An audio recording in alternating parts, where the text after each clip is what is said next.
Hello मम्मा, सबको good morning बोल दो। Good morning everyone. क्या आप लोगों को पता है कि आज क्या है? आज है मेरा 4th मंथ बर्थडे। ये देखिए, मम्मा में एकदम सुबह सुबह ऑयल मालिश मैंने उसको कर दिया था, नहा लिया है, शैम्पू भी किया है आज मम्मा ने। वीकली एक दिन तो मैं उसको शैम्पू और बॉडी वॉश मतलब प्रॉपर बॉडी वॉश यूज़ करके मैं उसको नहलाती हूँ। तो आज था वो दिन। अच्छे से ऑयल मालिश करने के बाद शैम्पू करवा दिया है, बॉडी वॉश लगा दिया है, फेस वॉश भी लगा दिया है मम्मा को। और ये देखिए 4th मंथ बर्थडे स्पेशल आज एक वो नया फ्रॉक भी पहनी है। उसके पास ना इतने सारे नए नए ड्रेसेस हैं, अभी भी शायद 18 to 20 ड्रेसेस सिर्फ नए पड़े हुए हैं। न्यूबॉर्न साइज़ भी है उसमें, कुछ बड़े साइज़ के कपड़े भी हैं।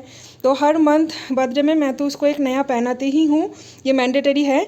इनफैक्ट बीच बीच में भी मैं उसको पहनाती रहती हूँ नया नया कपड़ा। तो ये वाला जो ड्रेस है ना, ये तोमाली और अभिषेक भैया ने गिफ्ट किया था। उनके घर पे गए थे हम लोग बीच में एक दिन, उस दिन मैं व्लॉग नहीं बनाई थी। तो उनके घर पे गए थे ना, तो उन लोगों ने ये प्यारा सा बेबी पिंक कलर का फ्रॉक गिफ्ट किया है और साथ में एक डायपर बैग भी गिफ्ट किया है, जो कि मैं आप लोगों को बाद में दिखाऊंगी। और देखिए मामा ऑयल मालिश करने के बाद, नहलाने के बाद एकदम काम हो गई है, फीड भी ले लिया है उसने। और उसके आंखों में आप लोग देख सकते हो नींद एकदम भरपूर है। तो अभी इसको सुला देते हैं। क्या है सोनू, यू वांट स्लीप? हाँ, यू वांट स्लीप? एक तो হাসি করে দাও, एक तो হেসে দাও, হাসি হাসি করে দাও। एक तो थैंक यू बोल दो सबको, जो लोग भी तुमको विश कर रहे हैं। हैप्पी 4th मंथ बर्थडे मम्मा लिख रहे हैं कमेंट बॉक्स में आके, सबको थैंक यू बोल दो। बोलो thank you friends, thank you everyone. अभी वो बिल्कुल रिएक्ट नहीं कर रही है क्योंकि उसको अभी आई है बहुत तेज़ की नींद। चलिए उसको सुला देते हैं, फिर मिलते हैं आप लोगों से।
फाइनली सुला दिया है उसको मास्टर बेडरूम में। अभी वो सो गई है।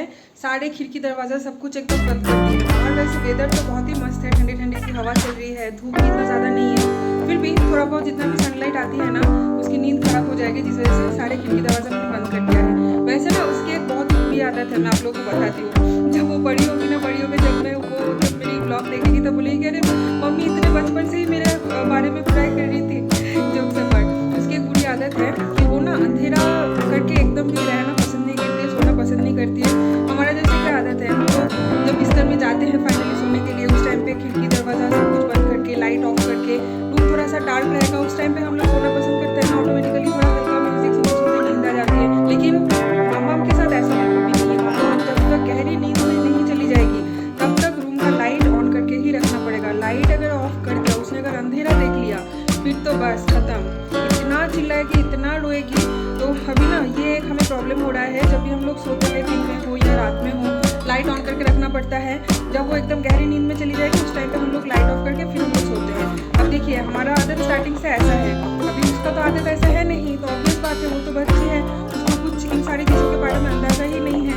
तो वो तो हमारे रूटीन, हमारे हैबिट के साथ वो एडजस्ट नहीं करने वाली। बाय डिफॉल्ट हमें ही हम के हैबिट के साथ एडजस्ट करना पड़ रहा है। जब तक वो एकदम गहरी नींद में सोएगी नहीं तब तक हम लोग भी सो नहीं पाते हैं। वो सोएगी, लाइट बंद करेंगे, फिर हम लोग सो पाते हैं। तो ये प्रॉब्लम है। एनीवेज मॉर्निंग तो मम्मा ने ही आज बोल दिया है वीडियो के स्टार्टिंग में। उसको सुलाने में आज बहुत टाइम लगा। नींद तो आ गई थी, टाइम हो रही थी, थोड़ी बहुत हाथ पैर चला रही थी, फिर जाके वो फाइनली सोई है। 1-2 दिन पहले पहले दीदी ने किया है घर की डस्टिंग वगैरह सब कुछ। तो देखिए अभी ना घर का हर एक कॉर्नर बहुत ही ज़्यादा साफ़ सुथरा लगता है। बाय द वे हमारे इस घड़ी पे नज़र मत डालिए क्योंकि ये चल तो रहा है बट ये ना बंद हो गया था कल रात को, शायद बैटरी के कुछ प्रॉब्लम हो गया। बैटरी तो हम लोग बहुत ही फ्रिक्वेंटली चेंज कर रहे हैं, उसके बावजूद भी पता नहीं क्यों नहीं चल रहा है, लॉन्ग लास्टिंग नहीं चल रहा है, तो शायद घड़ी में ही कुछ प्रॉब्लम होगा। एनीवेज ये देखिए इतने दिन से तो मैं मामाम के लिए पैम्पर्स का टेप डाइपर यूज़ करते आ रही थी, और लास्ट टाइम जैसे मैंने पैंट वाला मंगवाया था हागिस का, लेकिन वो मुझे इतना पसंद नहीं आया, तो इस बार मैंने मंगाई है मैमी पोको पैंट्स का एक्स्ट्रा एब्जॉर्ब वाला ये वाला डाइपर। ये भी पैंट में ही है, अभी देखते हैं यूज़ करके कैसा है। मेरे एक दोस्त उसके बेबी के लिए भी यही यूज़ करती है, तो उसने मुझे सजेस्ट किया कि ये वाला एक बार यूज़ करके देखो, तो मैंने अभी छोटा सा पैक ही मंगवाया है। शायद इसमें 14 या 15 होगा डाइपर, याद नहीं है कितने सारे डाइपर हैं, तो देखते हैं यूज़ करके, अगर अच्छा लगेगा फिर इसका बड़ा पैक मैं मंगवाऊंगी। पैम्पर्स का भी एक डाइपर है तो वो आज यूज़ हो जाएगा, उसके बाद ये नया वाला पैकेट जो है उसको ओपन करूँगी। एनीवेज चलिए अभी मैं आप लोगों को कुछ चीज़ें बताती हूँ। लास्ट जो ब्लॉग देखे थे वैक्सीन वाला ब्लॉग मम्मम का, उसके काफ़ी दिन बाद आज मैं दोबारा ब्लॉग बना रही हूँ, ऑलमोस्ट एक हफ्ता आप बोल सकते हो। बीच में मैंने कुछ भी ब्लॉग नहीं बनाया था क्योंकि मेरा तबीयत भी इतना अच्छा नहीं चल रहा था, पता नहीं क्या ही हो गया है मेरे तबीयत को, शायद किसी का नज़र लग गया है, बहुत ज़्यादा मेरा तबीयत ख़राब चल रहा था। और बीच में मेरी सासू माँ भी आई थी, वो तो थे दादा भाई के घर, मैंने आप लोगों को बोला ही था, तो उनके घर से हमारे घर पे आए थे। मम्मी 3 दिन हमारे घर पे थी, मतलब जो डे 3 में मम्मी फिर से चली गई थी और डे 4 में मम्मी जी चली गई है वेस्ट बंगाल, दादा भाई गए थे छोड़ने, क्योंकि काफ़ी दिन हो भी गया था ना मम्मी का यहाँ पे आना। फरवरी महीने में सौरभ जाके मम्मी जी को लेके आया था बैंगलोर, तो अभी दादा भाई गए हैं मम्मी को छोड़ने के लिए, तो मम्मी अभी वेस्ट बंगाल चली गई है। यहाँ पे मम्मी का जो पर्पस था आने का वो सारा पर्पस सॉल्व हो गया है। मम्मी बहुत खुश तो थी ही, लेकिन जाते टाइम मम्मी जी का बहुत ज़्यादा मन ख़राब हो गया था। हमारे घर से जब जा रही थी ना मम्मी इतना रोई। फिर मैं भी गई थी, मैं सौरभ मामा, उस टाइम पर बहन भी थी, तो बहन सब लोग मिल के हम लोग दादा भाई के घर मम्मी जी को छोड़ने गए थे। और जब दादा भाई के घर से हम लोग शाम के टाइम पर निकल रहे थे ना मम्मी को वहाँ पर छोड़ के, क्योंकि उसके नेक्स्ट दिन मॉर्निंग में ही मम्मी जी का फ्लाइट था, मतलब मम्मी और दादा भाई का फ्लाइट था, तो चले जाते। तो मामम के साथ इस बार के लिए लास्ट मुलाकात थी मम्मी का वही उस टाइम पे। तो जब मम्मी जी को दादा भाई के वहाँ पे छोड़ के ना हम लोग जब मामम को लेके गाड़ी में आ रहे थे, मम्मी इतना रोने लगी। फिर मम्मी भी हमारे साथ पार्किंग तक आई, मतलब जहाँ पे हमारा गाड़ी पार्क किया हुआ था उनके सोसाइटी में, तो वहाँ तक मम्मी जी आई। और दीदी भाई के जो मम्मी है यानी काकी माँ, वो आए, दादा भाई आए, सब लोग आए हमें सी ऑफ करने के लिए पार्किंग तक। वैसे हर बार ही आते हैं वो लोग हमें सी ऑफ करने के लिए नीचे। तो फिर उस टाइम पे भी मम्मी रो रही थी। हम लोग मामा को लेके गाड़ी में बैठ के जब स्टार्ट दे दिया ना, आप अगर वो सीन देखते ना गाइस तो सच में आपके आंखों से ना आंसू टपक ही जाता। मैं उस दिन ब्लॉग नहीं बनाई थी तो मैंने कुछ शूट नहीं किया था। मम्मी जी वहाँ पर रो रही है, जब हम लोग गाड़ी में चढ़ गए सौरभ ने गाड़ी का विंडो जो है कांच वो बंद कर दिया, मम्मी जी रो रही है और मामा ना पूरा ऐसे मुंडी घुमा के मम्मी जी को ही देखी जा रही है। शायद उसको भी कुछ पता चल रहा होगा कि मतलब फिर कब मिलेंगे ठाम्मी से, वैसा वाला फीलिंग आ जाता है ना बच्चों के अंदर। तो वो वाला सीन देख के मैं तो मम्मी जी के सामने बिल्कुल रोई नहीं, बट जैसे ही गाड़ी स्टार्ट हुआ थोड़ी देर आने के बाद मैं इतना ज़्यादा रोने लगी ना फिर मेरा रोना देख के मेरी बहन भी, उसके आंखों में भी आंसू आ गया था। तो मम्मी जी तो अभी चली गई है वेस्ट बंगाल, कुछ दिन हो गए हैं। बहन भी, उसका छुट्टी कंप्लीट हो गया, वो भी चली गई है अपना कॉलेज भी उसका स्टार्ट हो गया है, वो अपना मस्त क्लास कर रही है। बीच में मेरा बहुत ज़्यादा तबीयत भी ख़राब हो गया था, तो मैं आप लोगों को सब बताऊंगी कि क्या हुआ था क्या नहीं। बीच में अभी मैं मामा को रोने का आवाज़ मिली है मुझे, एक बार चेक करके आती हूँ। কি হয়েছে तुम उठ गए हो? कब उठ गए हो तुम? हाँ, अभी तो सुलाई थी कुछ ही देर पहले तुमको। क्या हुआ क्यों उठ गए? एक्चुअली उसका ना एक आदत है वो ना ब्लैंकेट वगैरह ओढ़ के सोती ही नहीं है बचपन से। एक तकिया है हमारे पास बहुत ही लाइट वेट का, तो वो तकिया अगर उसके ऊपर ऐसे डाल देती हूँ ना बहुत ही कंफर्टेबली वो काफ़ी देर तक सो जाती है। लेकिन आज एक मिस्टेक हो गई, मैं भूल गई थी उसको वो तकिया देना। ऐसे ही वो सोई हुई थी, मैंने ब्लैंकेट दे दिया था उसको, शायद गर्मी लगी होगी या तो फिर कुछ, वो उठ गई है। चलिए फटाफट से बात खत्म करते हैं क्योंकि अभी मुझे उसके पास बैठना है। हाँ, तो जो मैं बोल रही थी, बीच में मेरा बहुत ही ज़्यादा तबीयत ख़राब हुआ था क्योंकि आप लोगों को तो पता ही है कि मैं पूरा दिन मम्मा को संभालने में मेरा टाइम चला जा रहा था और खाना पीना बनाने का इतना कुछ मुझे टाइम भी नहीं मिल रहा था। जिस दिन मैं खाना बनाना प्लस मम्मा का ऑयल मसाज, नहलाना, उसको रेडी करना, सब कुछ अगर मैं एक साथ करने जाती थी ना तो ट्रस्ट में हमारा लंच करते करते दोपहर के 3 साढ़े 3 हो जा रहा था। तो मम्मी लोग वेस्ट बंगाल चले जाने के बाद मैंने और सौरभ ने काम डिवाइड कर लिया था। या तो सौरभ मामाम का देखभाल करेगा, मैं खाना बनाऊंगी, नहीं तो मैं मामाम का देखभाल करूंगी, सौरभ खाना बनाएगा। बट सौरभ के लिए वो थोड़ा सा डिफिकल्ट हो रहा था, ऑयल मसाज और नहलाना वो इतना कंफर्टेबल फील नहीं कर रहा था। उसको डर लग रहा था कि कहीं मामाम को चोट ना पहुंच जाए, तो ये सारी चीज़ों में वो कंफर्टेबल फील नहीं कर रहा था। तो मामाम को संभालने की जिम्मेदारी सुबह से मैंने ले लिया था और सौरभ बना रहा था दोपहर का खाना। और देखिए वो जैसे इतना ज़्यादा यूज टू है नहीं खाना बनाने में, इनफैक्ट उसका इतना ज़्यादा शौक भी नहीं है। कुछ लोगों का ना शौक होता है कि शौक से बना लेते हैं खुशी खुशी, लेकिन सौरभ का खाना बनाने में कोई इंटरेस्ट है ही नहीं। बाय डिफ़ॉल्ट उसको करना पड़ रहा था, मतलब मजबूरन आप बोल सकते हो, मुझे हेल्प करने के लिए वो कर रहा था, नो डाउट बहुत किया है उसने, लेकिन डेली ना उसके लिए वो पॉसिबल नहीं हो रहा था। वैसे भी वो बना रहा था तो ठीक है, मैंने उसको बोला कि देखो तुम जब दोपहर को बना ही रहे हो तो दोपहर के टाइम पे तुम बना लो और वही मेरे लिए रात के लिए भी रख दो, मैं रात को वही गर्म करके खा लूँगी। अभी डेली मैं दोपहर का बासी खाना रात को खा रही थी। इस चक्कर में मुझे ना बहुत ही फ्रीक्वेंटली पेट खराब होना स्टार्ट हुआ था। तो पता नहीं कुछ तो होगा, या तो पानी का प्रॉब्लम, या तो फिर बासी खाना खाने का प्रॉब्लम, या वेदर की वजह से भी हो सकता है। तो मुझे इतना ज़्यादा लूज़ मोशन हो रही थी ना, बहुत ही फ्रीक्वेंटली लूज़ मोशन की वजह से बुखार भी आ रही थी मुझे बहुत ही फ्रीक्वेंटली, और बॉडी पेन, डिहाइड्रेशन, ये सब कुछ तो था ही। फिर इतने में ही एक कांड हो गया। हमारा जो लास्ट वाला मेड जो थी, जो काम कर रही थी हमारे घर पे, एक आंटी मैं बोल रही थी ना, तो उन्होंने काम छोड़ दिया, मतलब मैंने ही निकाली है उनको बेसिकली। तो रीज़न क्या है मैं आप लोगों को बताती हूँ थोड़ा शॉर्टकट में। आंटी का थोड़ा सा बिहेवियर मुझे सही नहीं लग रहा था। वो जब से काम पे लगी थी ना, उस टाइम पे तो थोड़ा स्वीट बन रही थी मेरे साथ, बस धीरे धीरे मैंने फील करना स्टार्ट किया कि आंटी का बिहेवियर बिल्कुल अच्छा नहीं है। 1-2 दिन के गैप में ही ना वो पैसा मांगती थी, मैम पैसा दे दो, एडवांस का पैसा दे दो मुझे, ये वो। अब देखिए हर किसी का ना एक मंथली बजट होता है, ठीक है, उस बजट से हट के हम लोग कुछ भी नहीं कर सकते हैं। तो कुछ बार ठीक है, चलो इमरजेंसी हो गया, एडवांस में पैसा दे दिया, वो अलग बात है, लेकिन हर 2-3 दिन में कौन मांगता है। तो थोड़ा सा वो सारे पैसों का भी थोड़ा सा चक्कर था, बहुत ही मुझे ग्रीडी काइंड ऑफ लगी वो आंटी, बहुत सारी चीज़ों की वजह से। अब इतना तो किसी के बारे में देखिए मैं सोशल मीडिया में बताना नहीं चाहती हूँ। तो थोड़ा सा मुझे उनका बिहेवियर सही नहीं लगा, बात करने का तरीका भी थोड़ा मुझे अनईजी लग रहा था, उनके साथ मैं इतना कंफर्टेबल नहीं हो पा रही थी। तो मैंने उनको मना कर दिया, 1 महीना काम की थी वो हमारे घर पे, फिर मैंने उनको मना कर दिया कि आंटी आप और मत आओ, मैं किसी और को ढूंढ रही हूँ। तो ऐसे करके मैंने कुछ रीज़न दे के उनको काम से निकाल दिया और फिर मैं दोबारा नया मेड ढूंढने लगी। जोशना ने मुझे एक मेड का रेफरेंस दी थी, वो बेसिकली खाना बनाती है, कुक है, घर का काम इतना किसी के घर पे वो करती है नहीं। तो जोशना के रेफरेंस से मुझे एक दीदी की मतलब संधान मिली थी, तो मैंने उनको कॉल किया, कॉल करके मिलने के लिए बोला। वो दीदी आई थी मिलने, फिर उनको ही मैंने काम पे रख दिया है। और एज यूजल जो होता है, जब भी एक मेड छोड़ती है ना, दूसरा मेड जब भी काम पे आती है, वो लास्ट मेड जो पैसा लेती थी उससे 500 रुपये हमेशा वो लोग बढ़ा देते हैं। तो ये अभी जो दीदी काम कर रही है, ये भी अभी 500 रुपये बढ़ा दिया है। आंटी जो लेती थी उससे 500 ज़्यादा ही देना पड़ रहा है इनको, बट ठीक है, नो डाउट, क्योंकि दीदी बहुत ही अच्छी है। काम तो एकदम साफ़ सुथरा है ही, मेरे पूरे घर का काम तो वो कर ही रही है एकदम क्लीन तरीके से। उसके साथ साथ मैंने उनको खाना बनाने के लिए भी अपॉइंट कर दिया है, क्योंकि मैंने बोला कि इतने सारे प्रॉब्लम हो रहा था खाने को लेके, और अगर तबीयत ठीक नहीं रहेगा फिर तो मैं कुछ और चीज़ में कंसंट्रेट नहीं कर पाऊंगी। तो सौरभ ने बोला कि नहीं ठीक है, चलो मेरे लिए भी दिक्कत हो रहा है डेली डेली खाना बनाना, तुम्हें भी फ्रेश खाना, सी सेक्शन के बाद तुम्हारा भी बहुत ज़्यादा मतलब नीड है कि तुम फ्रेश खाना खाओ दोनों टाइम, तीनों टाइम अच्छे से।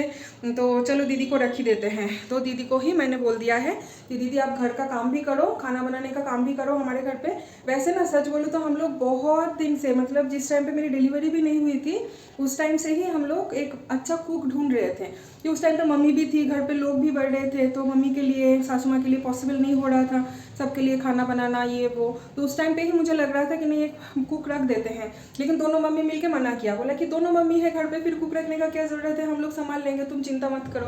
क्योंकि उस टाइम पे मैं एकदम रेस्ट में थी, मैं कुछ करती नहीं थी घर का काम वाम, तो उस टाइम से मुझे कोई मिल ही नहीं रही थी। ठीक है, फाइनली जाके अभी मुझे रखना ही पड़ा मजबूरन। आप लोगों को तो पता ही है कि इतने साल से आप लोग मुझे देख रहे हैं, इनफैक्ट मेरे शादी के 6 साल में मैंने आज तक कुक नहीं रखा है मेरे घर पे।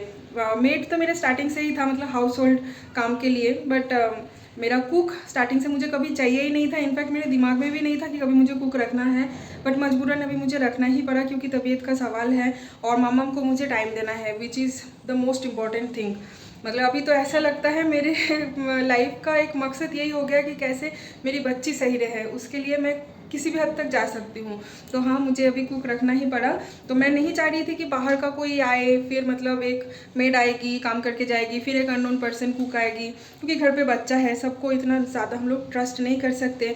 एक हाइजीन का भी मामला होता है, एक बजट का भी बात होता है, सब कुछ मिला के अभी जो हमारे घर पे काम कर रही है दीदी, तो दीदी को बहुत ही सूटेबल लगा मुझे। तो दीदी ही अभी घर का काम प्लस खाना बनाने का काम सब कुछ करती है। सुबह के टाइम पे एक बार आती है खाना बनाने के लिए, खाना बना के चली जाती है, दोपहर का प्लस घर का काम सब कुछ एक साथ करके चली जाती है। फिर शाम को एक बार आती है, शाम का मतलब रात का डिनर बनाने के लिए।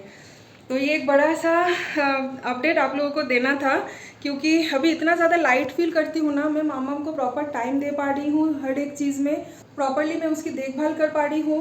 हाथ के सामने घर का बनाया हुआ हेल्दी खाना भी मिल जाता है। तो अभी क्या है ना, सारी चीज़ें बहुत ही ज़्यादा सॉर्टेड लगता है और ऐसा लगता है कि लाइफ थोड़ी सी ईजी हो गई है। इसी के बीच में ही ना हमारा आरओ भी ख़राब हो गया था, तो अर्बन कंपनी से कल आके आरओ रिपेयर करके चला गया है। तो लास्ट कुछ दिन से हम लोग ये ड्रम वाला पानी पी रहे थे। ये डिस्पेंसर तो हमारे पास ऑलरेडी था ही, तो इसको थोड़ा सा वॉश कर लिया था और ये पानी हम लोग खरीद के पीना स्टार्ट किए थे। तो ये ड्रम अभी खाली हो गया है, तो इसको अभी रिटर्न कर देंगे। और तो ड्रम ज़रूरत है नहीं क्योंकि आरओ तो अभी रिपेयर हो ही गया है। एनीवेज देखिए, किचन एकदम चकाचक। दीदी खाना बनाती है ना, फिर एकदम किचन क्लीन करके चली जाती है, वो लंच में भी डिनर में भी। तो आज का लंच मैं आप लोगों को दिखा देती हूँ। ये देखिए, यहाँ पे है आलू पनीर की एक सब्ज़ी। दीदी ना हर एक डिश में धनिया पत्ता बहुत डालती है और वैसे भी हम लोग तो धनिया पत्ता बहुत पसंद करते हैं, तो दीदी का हाथ का खाना ओवरऑल हम लोग को अच्छा ही लगता है। तो यहाँ पे आलू पनीर की एक सब्ज़ी है, यहाँ पे बना दिया है मसूर का दाल। दीदी तो वैसे तड़का लगा के दाल बनाती है, लेकिन हम लोग इतना तड़का वाला दाल खाते नहीं है, तो मैंने बोला है कि एकदम बिना तेल का सिर्फ बॉयल करके रख दो। मैं बस अभी थोड़ा सा ना ऊपर से सरसों का तेल 1-2 ड्रॉप डाल दूंगी, तो बहुत बढ़िया फ्लेवर आएगा। यहाँ पे तो सैलड है ही, क्यूकम्बर है, बीटरूट है, गाजर है, दीदी ने सब कुछ धो के काट के रेडी करके रखी है। यहाँ पे चावल भी बना दिया है और ये रहा बैंगन फ्राई। ये देखिए, दीदी ने बोला कि बंगाली स्टाइल बैंगन फ्राई बना के देते हैं, लेकिन जब दीदी ने बनाया तब देखिए कि ये एक्चुअली बंगाली स्टाइल है नहीं। दीदी ने इसमें ना मसाला वगैरह ऐड किया है। हम लोग जब बंगाली लोग बैंगन फ्राई बनाते हैं ना, तो हम लोग कोई भी मसाला ऐड नहीं करते, सिर्फ नमक हल्दी से ही बनाते हैं। तो तवा में थोड़ा सा ऑयल डाल के सेक के ना दीदी इसको बनाई है टाइम लेके। आई होप कि बहुत अच्छा बना है। उस टाइम पर जब बना रही थी ना, तब तो बहुत क्रिस्पी था, अभी थोड़ा सा सॉगी हो गया है शायद। तो कैसरोल में दीदी इसको रख के गई है। तो चलिए, लंच का टाइम भी हो गया है, अभी फटाफट से लंच कर लेते हैं। लंच हमारा हो गया है, टाइम अभी हो रही है दोपहर के 3। मामा अभी भी सो रही है लकीली। सौरभ भी इस रूम में रेस्ट लेने चला गया है, उसका वैसे आज ऑफिस है, शाम के टाइम पे ऑफिस जाएगा। तो मैं बोलती हूँ कि दोपहर के टाइम पे तुम हमारे साथ मत सोया करो, तुम दूसरे रूम में सो जाओ, क्योंकि उसको फुल नाइट जाग के ऑफिस करना पड़ता है। दोपहर के टाइम पर अगर वो थोड़ी देर रेस्ट ले ही लेगा, अगर थोड़ी देर सोएगा नहीं, तो फिर रात को पूरा रात जागना उसके लिए बहुत दिक्कत हो जाएगा। तो मैं मामा को लेकर हमारे मास्टर बेडरूम में सोती हूँ दोपहर के टाइम पर, क्योंकि मामा बीच बीच में उठती है, रोती है, क्रैंकी होती है, तो उन सारी चीज़ों में सौरभ का नींद ना खराब हो, इसलिए मैं सौरभ को बोलती हूँ तुम दोपहर के टाइम पे अलग सो जाओ, मैं मामा को लेके उस रूम में अलग सो जाऊंगी। एनीवेज, बीच में और भी काफ़ी सारे चीज़ें थे। काफ़ी दिन से पेड़ पौधे का देखभाल अच्छे से करना नहीं हुआ था। जब मेरी मम्मी थी उस टाइम पे मम्मी ही सब कुछ पेड़ पौधों का देखभाल करती थी, पानी डाला करती थी। फिर मेरे सी सेक्शन होने के बाद तो मैं जैसे स्टार्टिंग के कुछ महीने फ्लोर में बैठती ही नहीं थी, और फिर भारी कैन वगैरह उठा के, बाल्टी उठा के मैं पौधे में भी पानी नहीं डालती थी। तो सौरभ भी सब कुछ मैनेज कर रहा था, लेकिन उसके लिए भी सब कुछ पॉसिबल नहीं हो रहा था ना एक साथ मैनेज करना। तो पेड़ पौधा का हालत जो है बहुत ख़राब हो गया था।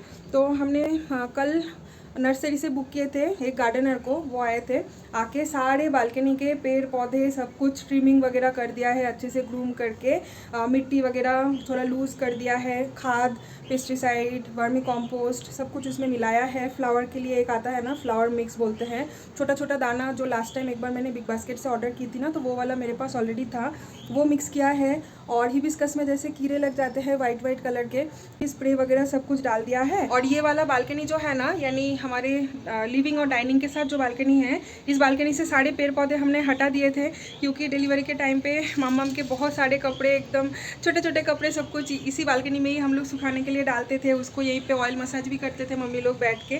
तो ये वाला बालकनी जो था ना, ये हम लोग उस टाइम पे बहुत यूज़ करते थे। तो पेड़ पौधे रखने की वजह से बालकनी का जो स्पेस है वो कम हो रहा था। तो इस टाइम पे सारे पौधे हम लोग, मास्टर बेडरूम का बालकनी बहुत बड़ा सा है तो वहाँ पे शिफ्ट कर दिए थे।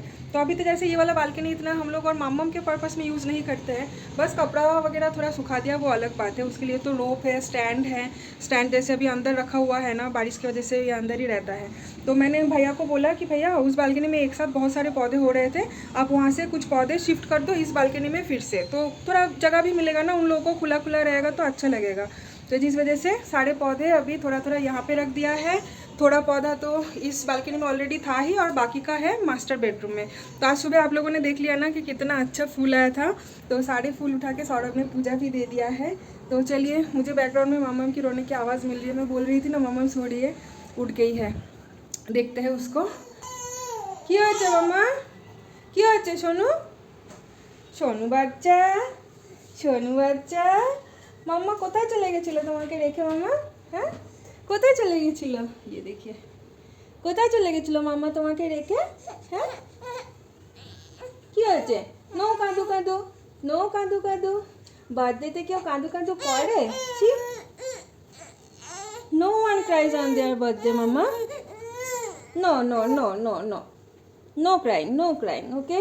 से हाई टू एवरीवन, बोलो हाय एवरीवन, मैं उठ गई हूँ फाइनली नींद से। अच्छा अच्छा अच्छा, आ जाओ आ जाओ आ जाओ। चलिए गाइज, कल मिलते हैं आप लोगों से और एक फ्रेश नए ब्लॉग के साथ। Till then, to like comment share and subscribe to my channel. And yes, जो लोगों ने मम्मम को विश किए हैं 4 मंथ बर्थडे के लिए, उन लोगों को दिल से थैंक यू, मेरे और सौरभ की तरफ से दिल से थैंक यू, और मम्मम की तरफ से तो ऑब्वियसली है ना मम्मम। बोलो बाय बाय, बाय बाय। चलिए guys, bye, see you tomorrow.